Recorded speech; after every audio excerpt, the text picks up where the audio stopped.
Hey everyone, Egman here with another video, and I've got another King Vegeta deck.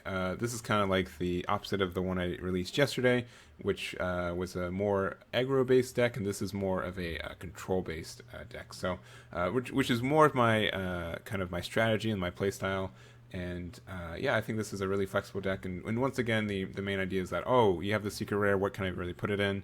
And I feel like this one has a lot of potential as well. So yeah, let's just jump on into it. So if you missed my video yesterday, we've got King Vegeta. He's got permanent. You can include non-Saiyan battle cards in your deck. That means that they just have to have the Saiyan tag and not exclusively. So for example, this 2-drop Son Goku and Piccolo, Budding Friendship, you can still play this even though it's Saiyan Namekian. You just have to make sure the Saiyan tag's there. Also, on the unawakened side, we've got the active main. Once per turn, choose one card in your life and add it to your hand. If you do so, choose up to one. Look at the top 5 cards from your deck. Choose up to one green or red Saiyan card or King Vegeta's Dynasty among them. Add them to your hand and shuffle your deck. Very important skill, being able to search for pretty much most cards in this deck. The only ones it doesn't find are After Image Technique and Denial of Hope. So yeah, being able to just look at the top 5 cards of your deck and say, oh, I like this one, and putting it to your hand is pretty good. And then we also have a unique kind of awakening condition, which is kind of a double-sided sword in a lot of ways. So when you have King Vegeta's Dynasty in your battle area and 3 or more cards in your energy, you may draw one card and choose up to one of your energy and switch to action mode and flip this card over. I really dislike the 3 or more energy. I feel like it could be 2 or more, or even if it was like 2 or more and it's your opponent's turn, I think that would be a little bit better, just because being able to, like, you just kind of strictly lose against aggro decks in a lot of ways, because not only are you kind of like a self-awakening, but like, you can still beat aggro decks. I'm just saying, unless you're like teched in control like this, you can have a really tough time against an aggro deck if you're like an aggro deck yourself or mid-range, because you have almost no defense until, turn 3. So, but anyways, I think it's unique condition, and we'll go into that again as well. But on the awakened side, still uniqueness here, but it's a activate and choose one once per turn. So you can choose one of your red or green Saiyan cards in your battle area, place in your drop area, and if you do, draw one card, and this card gets plus 5k and double strike for duration of the turn, which helps out kind of finishing. Being able to give your leader double strike is fine, and it is a bit of a cost to destroy one of your cards, but it's not a huge cost, especially since you're summoning a bunch for free, or like on your opponent's turn and all that. I don't think it's a big deal. And then on the other one, you can choose one battle card with any cost 2 or less and play it with a skill negation, with its skill negated for the duration of the turn, then draw one card. So both of these draw one, and once again, they're drawing without having to actually attack, which is really great for a control deck. If you don't want to like pressure your opponent or give them more resources, this is just a fantastic way to say, oh, well, I'm going to generate resources without giving you any, and you're just going to suffer. So I really like that, and it just helps out this, the playstyle for this deck a lot. So leader side, we'll quickly talk about the King Vegeta's Dynasty. Field spell auto, when you play this, when this card is placed in your battle area and your leader card is a King Vegeta card, choose up to one Saiyan card with energy cost 2 or less in your hand, play it with its skill negated for the duration of the turn. If you played a card, draw 2. So being able to just play a card and draw 2 is fantastic. It's still on curve, and then it kind of gets into your awakening. And then also, when your opponent attacks with a card, you may choose one red card in your energy area, switch to rest mode, and place this card in its owner's drop if you do negate this attack, or negate the attack. Being able to just have, so sure, you have to kind of invest 2 energy to do it, but being able to just have this, active negate that, unless they are running like the Arena Exploder Piccolo or something like that, you just have like this omnipresent negate.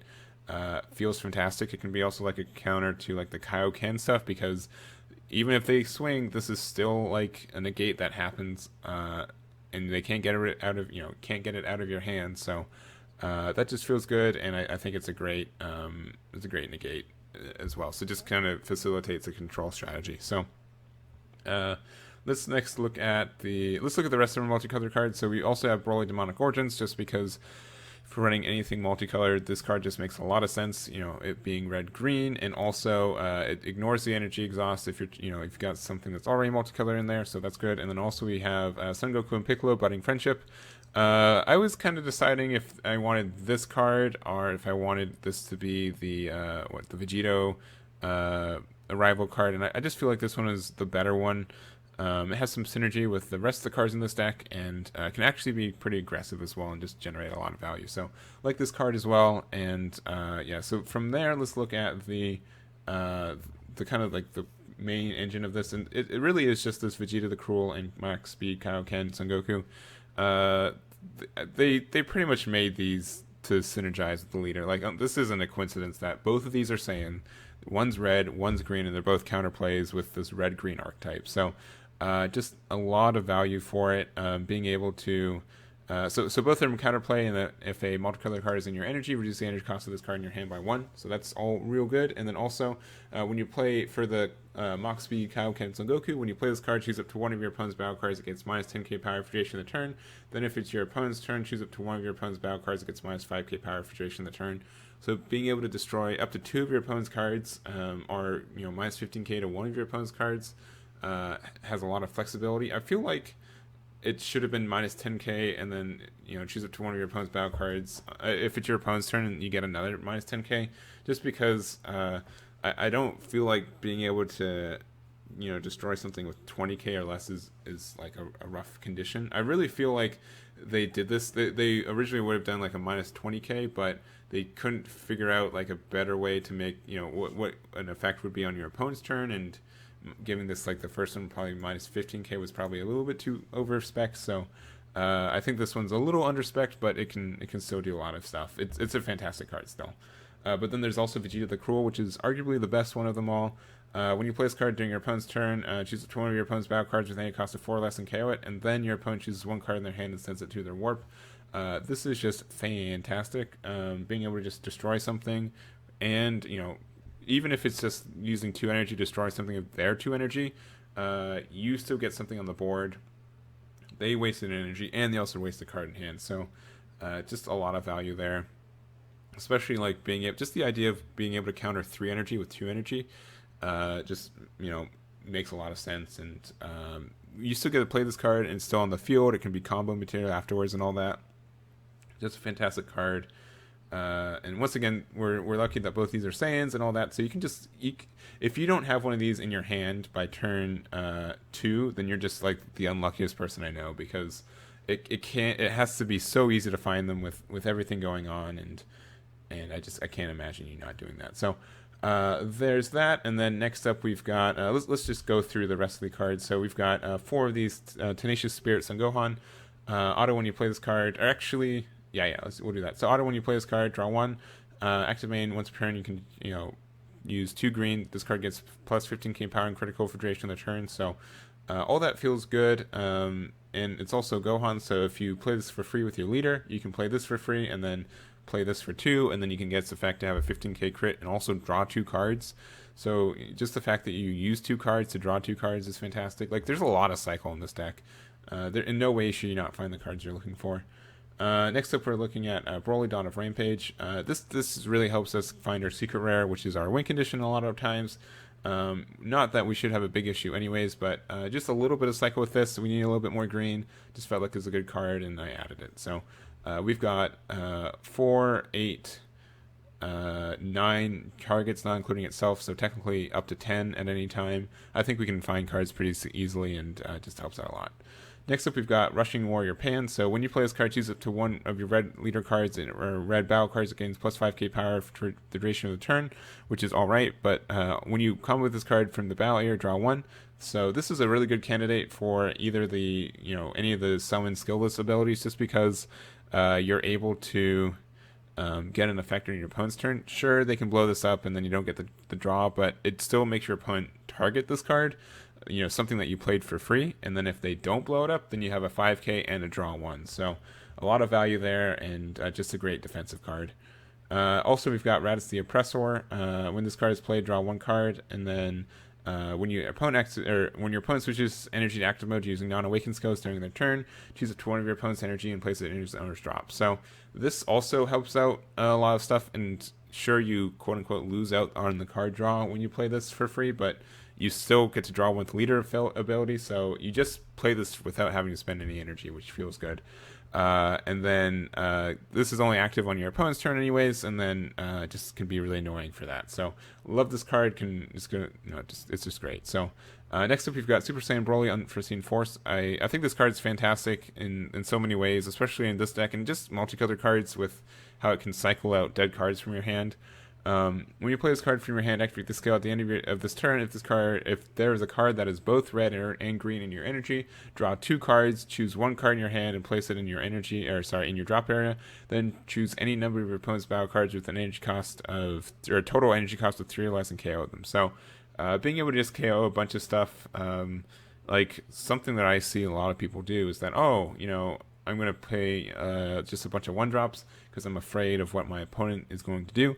And then, I'll just play this next turn and then just blow up all your 1-drops, and now you feel bad. So, I think that's a good card. It's just good for cleaning up stuff that you're not you're not really willing to use energy for this Vegeta the Cruel and Mach Speed. And once again, the card cycle is fantastic and helps out a lot. Next up, we're running 2 Son Goku in Close Quarters. I don't know how I feel about this card, but I feel like running 2 felt kind of good. Just the fact that you're able to blow up something on your combo step. So if they play something with barrier that's 3 or less, and they're like, aha, I can't be hit with the Vegeta the Cruel or Mach Speed Kaioken, I'm safe, I'm gonna swing in. Then you can just combo this for 2 energy, and then it blows it up. So just some more options. This might be a better side deck card than the main deck card, but I thought it was okay with 2. Worst case, you charge it, or you can also just play it for free because it's a 2-drop card. So nothing crazy there, and then you can swing with it, or you can keep it there, and then if your opponent tries to, you can still combo it from your side of the field and then blow something up. It's just not as much of a surprise. So there's that. Next up, we've got Denial of Hope. Maybe I'm crazy for running 11 counterplay cards, but there are a few cards that are really good. That just they gain value if their auto when they are played goes off, which is really the only weakness for these 3-drops. So being able to have like this card that can just shut off big things for for example, like a foreseeing hit or something like that. If they play that on turn 4, you can just play Denial of Hope, you use 2 energy to get rid of their 4 energy thing, and then they also don't even get 2 cards out of your hand. That feels good, and just helps out a lot. So like that, and there's that. Next up, we've got our super combo, because it's literally the only one we can run. And there we go, that's why it's in the deck. And lastly, we've got our SS3 Scramble, Raditz, Vegeta, and Broly. So this is the secret rare. We're able to use more red in this deck, so for 3 red and 2 green I think is fine. And when you play this card, choose 1 card in your life, place in your drop area, then deal 2 damage to your opponent.